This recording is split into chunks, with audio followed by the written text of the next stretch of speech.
Bizim atalarımız namaz kılırdı. Bizim keçmişlerimizin ibadeti var idi. Onların da nesili bunu da bilmirlerdi.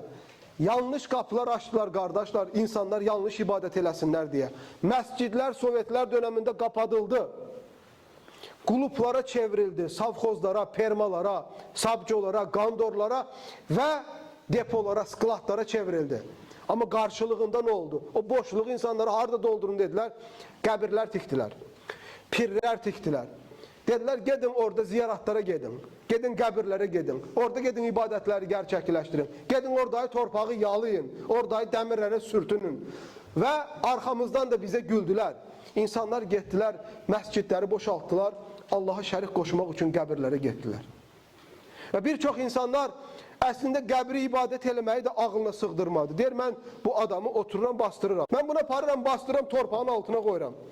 Mən gedim bundan necə şəfa istəyim, mən bundan necə övlad istəyim, mən gedim bundan necə ruzi istəyim. Bu adam fayda versə özü ölməzdi.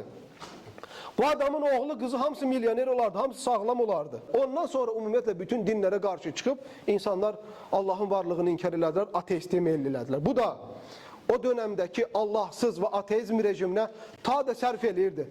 Hətta bəzi yerlərdə müsəlman kəsimləri ələ salırlardı qardaşlar, ələ.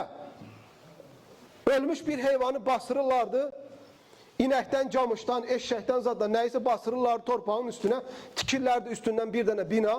Böyründən bir qoyun kəsilən yer, böyründən bir sadaqa verilən yer, böyründən bir tavaf edilən yer. Bu da sizin filan hörmətli adamınızdır, gedin üstüne. Avtobuslarla millət doluşurdu, gedirdi. Biri sürtünür, biri yalayır, biri beləlir, biri eləlir. Güya ibadət gerçəkləşdirirlər.